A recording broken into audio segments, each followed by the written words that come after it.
Archangel Michael, growth and expansion into the new earth.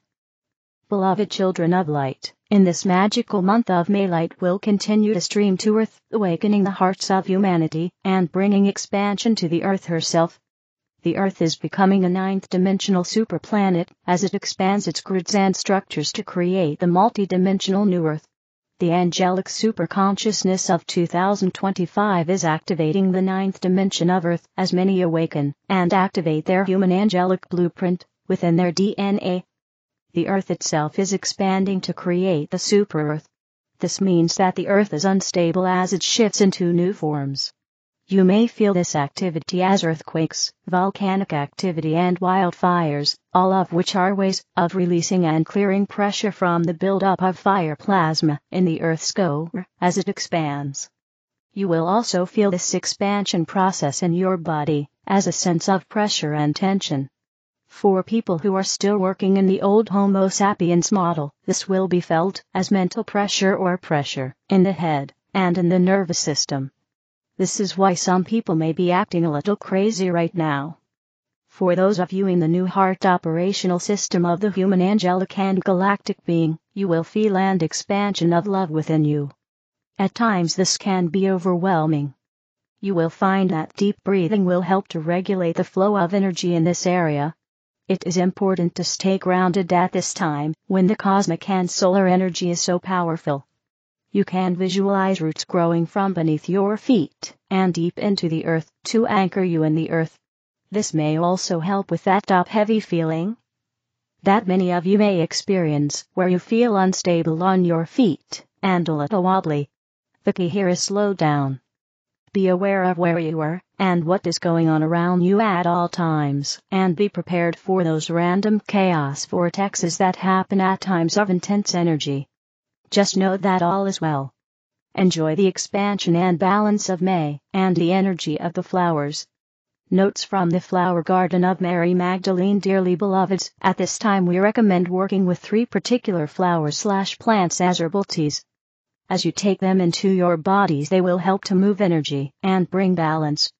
Dandelion. Dandelion carries the energy of resilience and strength. It works with the solar plexus and the digestive system, especially the liver, to cleanse and purify. Taken as a tea, it helps to move stuck and stagnating energy in the body. Chamomile. Chamomile works with the nervous system and helps to bring relaxation and release. It is particularly beneficial when taken before going to bed. Rose. Rose petal tea carries the energy of love and nurturing. When taken into the body, it surrounds you with the love and softness of rose. It works with the heart and helps you to open and surrender to the flow of life. It helps us to accept the ancient wisdom of Mother Rose and the Rose family. Are you experiencing a timeline shift? The process of ascension is moving very quickly now for those who are on the path into the 5th dimension. For some, there is a lot of confusion because new and somewhat unusual experiences are now occurring. Some of these are positive and exciting, but others are rather intense and challenging. It can be helpful to understand the process of ascension in terms of timelines, and how we are all shifting from lower frequency timelines onto higher ones in a sped-up manner now. We have always experienced these timeline shifts, but it's generally been a much slower process. We've usually had more time to acclimate to the higher frequency of a new timeline than we are now being given before we have to get ready for yet another one. 2 types of timelines. It's important to first understand that there are generally 2 types of timelines we're traveling on. The first is a collective one, and the other is a personal one. Much has been written lately about how a split has occurred in the collective timeline. Some people are on a timeline destined for the 5th dimension, and others, who are not ready for this, are on different one continuing on in 40. If you're reading this, you are likely already on the collective timeline heading for 5D. So what may be more important is understanding about your personal timeline, which may be shifting rapidly now, presenting you with new and rather confusing experiences. Personal timeline shifts. Of course, everybody's ascension experience is totally unique.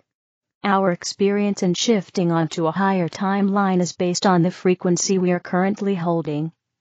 how much spiritual awakening has occurred so far, our particular experiences and situations in life, and ways in which we've learned to navigate through new experiences.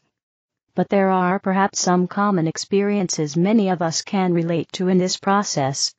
It could be said that there are maybe two very different phases you can experience when a timeline shift happens. First phase. The first phase could generally be described as intense, uncomfortable, and even frightening at times. It's where you become very aware that an old identity you've lived with is in the process of fading or dying, and you're often feeling empty and bereft. Your old interests and passions have become mundane and uninteresting. In addition, your sense of fun has kind of disappeared. You find you now have fewer friends you really relate to. Your work has perhaps declined or dropped away. And you experience depression, and even despair, more often than before. You're essentially in a void. And, perhaps, most distressing, is that old woundings and traumas are arising in you even once you thought you'd healed in the past. This may really trouble you, causing you to wonder if, with all the work you've done on yourself, healing has not actually taken place. What is happening with all this is a death process. It's a death of old identities, aspects of your 3D self that are riddled with past memories of loss and fear and trauma. These are the parts of you that cannot go with you into the fifth dimension. They need to be let go of. And, although this can sound like a positive experience, at times it can feel intense and frightening simply because you're losing what's familiar. It's all you've ever known. But the good news about these old experiences coming up out of your unconscious is that they are coming up in order to be released. Yes, it's uncomfortable when they arise, and you begin feeling all the old negative emotions and dark thoughts about yourself that are attached to these experiences. And yet, if you can avoid focusing on them, and also not reject them, just letting them be, you will find they truly are in the process of leaving. They're transmuting into light. And they will at some point completely disappear. Sometimes within minutes and sometimes within days. If this experience goes on any longer, be aware that there is probably something you are needing to learn that has maybe kept you captive for a number of years, maybe even lifetimes. Or the message you're being given is a complex one that takes time to decipher. But do know that this phase of the timeline shift will eventually end, and the patterns you've released will be gone. And if you can just hang in there and flow with the process, you will inevitably begin experiencing the second phase of a timeline shift. And realize that, in order for this second phase to occur, the first one was necessary. Second phase. The second phase is one in which it feels as if the sun has finally come out and the skies are clear and bright. You find you're now somehow feeling a deep sense of well-being and contentment in your life, often for no apparent reason. You're feeling free now to experience some fun and pleasure in your life again. You feel stronger, more capable, more in charge of your life than ever before. Your intuition is clearer, and you trust it. Love flows easily from your heart to everyone around you. And new fun, creative, exciting and pleasurable experiences start happening. Of course, for everyone, this all happens to different degrees, but to some extent or another, everything seems to shift into the positive. In fact, it can be as if you've landed on a whole new planet, and indeed you actually have. You have made the shift onto a new timeline, existing in a reality that vibrates in a higher frequency, one in which life is naturally easier and much more pleasant.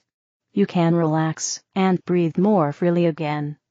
One thing you also notice is the uncanny number of synchronicities that seem to be happening left and right. Things you need are suddenly right there in front of you, sometimes even before you know you need them.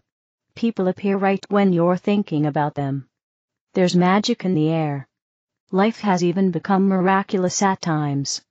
You have a deep trust that everything will always work out for you, one way or another. You know you're being taken care of. The process continues on. There are other new ways in which the higher timeline reality is functioning that you may also discover. And it can all be great fun and exciting to be living in it. Until, of course, you are ready for the next timeline shift. and whoosh, you're back into the first phase of a new timeline shift. However, with each shift, it does get easier. The death of old identities, along with the arising of past woundings and patterns, isn't quite so intense. You begin to recognize earlier what's happening and know how to flow with it better. So the shift is easier, and the new higher vibration reality rolls into your life a lot faster. And you may find that both phases begin happening simultaneously. Really wonderful experiences are occurring right amidst intensely uncomfortable events. You never know what might happen on a given day, or how you're going to feel. You just surrender to it all, roll with the punches, and then rise up laughing. Again, all this may not be your experience, at least at this time. Everyone's ascension process is unique. But you may at least relate to some of it, so hopefully this explanation has been helpful. At any rate, no matter what your experience may be, know that the ascension process, at this point for all of us, is truly a roller coaster. And we can't get off of it, so we might as well learn to enjoy the ride. Jeshua, I am not a son. JJK, my biggest problem is that I can't love everyone equally. The sun may shine on everyone equally, but I'm not the sun. So I ask myself, what is the goal of enlightenment? To love everyone equally? Only then have you arrived. Jesus Christ, loving everyone equally, occurs as soon as a being has completely merged with God. Until that point, the steps of love are climbed. Love grows, becomes greater, and expands. You are entrusted with earthly affairs, you are woven into an earthly game, and you have a great task to fulfill here. You must separate the wheat from the chaff, otherwise, you cannot fulfill your mission. Only towards the end of your life will you be fully guided into love for all that is. There is still time for that.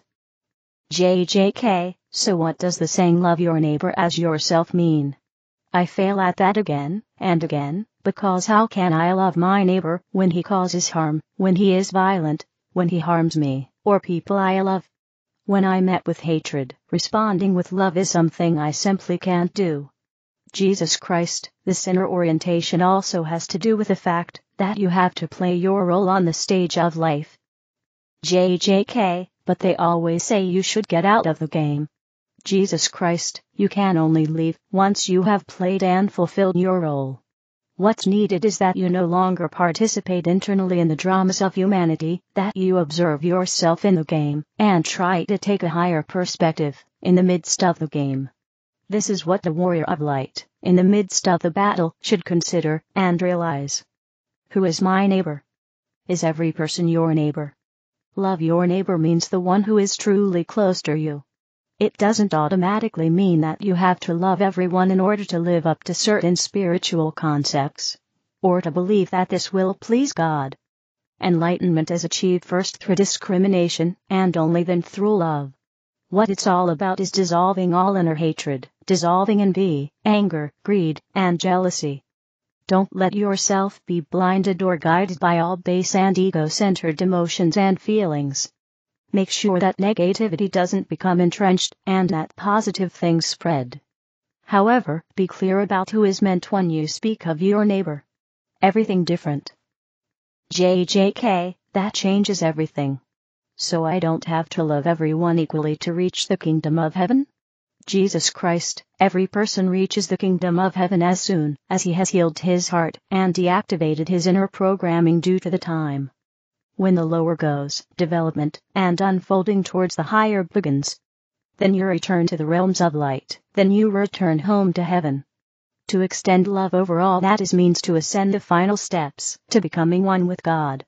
It happens at the end of all the lives you have ever lived and experienced, at any time and anywhere in existence, and you still have plenty of time for that, too. JJK, phew, that probably not only takes away the pressure of having to love everyone from me, but it can also liberate the people who are now following this conversation. The voluntariness of love. Jesus Christ, love is always bound to voluntariness, to free will. No one has to love what they reject internally accepting. And being at peace with your decision is what needs to be healed, to release deep-seated hatred of people or situations, and to open up a chance for love. Once inner peace is achieved, everything a person can do for their positive spiritual development is done. Love is always preceded by peace. This is the path to everything that is happening and must happen, to raise one's voice, to live one's soul's calling, and to maintain inner peace. Rejection and affection are not weaknesses, but natural preferences of a person and expressions of his or her powers of discrimination. You don't have to love what you neither want, nor can love. Accepting everything that is, as an expression of God, is the practice of your mastery. In infinite love, Jesus Christ. Share. Are you overly nice? The keys to healthy giving. Are you overly nice and suffer as a result? What I mean by this is that empaths, and many caring people, often burn themselves out by overgiving, and don't know when to back off. They mean well, but what's missing is balance and knowing when to give less, and replenish themselves. I've known people who've sacrificed the last molecule of their being trying to help someone who may not have wanted their help. Or they exhaust themselves by trying to fix others. So to maximize how your giving can heal others and yourself, learn to remain discerning and balanced. Neuroscience has confirmed numerous ways that healthy giving enhances wellness. For instance, volunteering has been shown to lower stress levels, reduce depression, and lessen your aches and pains. Plus, MRI scans have demonstrated that donating to a worthy cause increases dopamine, the pleasure hormone. Contributing to a community also has been proven to enhance people's ability to cope with addiction and bereavement. The desire to give flows naturally from having empathy. You care. You want to help. So you offer your time, your knowledge, and your energy. For me, time is my most valuable gift. Perhaps you listen to a coworker going through a tough divorce, or you do a load of wash for an ailing neighbor. Maybe you simply smile at a stranger. It's a myth that healthy giving is only unconditional or selfless. Healthy giving may also be conditional. Healthy giving comes from your heart, but is also about setting boundaries in situations that warrant it, and practicing self-care. One form of giving is showing someone appreciation, whether it's for taking out the trash, filling in for you at work, or writing a moving novel. Appreciation helps people feel validated and to flourish. It can lift you out of a miserable mood, so you can think, maybe this situation isn't so bad after all. I teach my patients and their UCLA psychiatric residents I supervise how to give wisely, sometimes a life or death concern. It's a lesson in balancing and conserving energy that many of us overly nice people need to learn. You too can learn to empathize without sacrificing your own well-being. Here are some positive traits of healthy giving. Traits of healthy giving over the holidays and beyond. Source: The Genius of Empathy, forward by His Holiness, the Dalai Lama. Empathize without feeling drained. Practice random acts of kindness. Set healthy boundaries such as saying a positive no. Prioritize self-care, rest, and alone time to replenish energy. Feel nourished by giving. Know your own limits. Accept support. Delegate responsibilities. Allow others the dignity of their own path without interfering to feel more energized and balanced in your giving. Experiment with incorporating these traits into your life. Learning to balance empathy with self-care is a beautiful ongoing healing process. I'm inspired by the 14th Dalai Lama's prayer about helping others in the book Ethics for the New Millennium, in which he seeks to be a guide for those who have lost their way, and a bridge for those with rivers to cross. In our own unique styles, we can do this too. Source: rayofflight.com. The other videos are in the English video playlist. Help me spread the light. Click like, share, and subscribe to the channel. Thank you.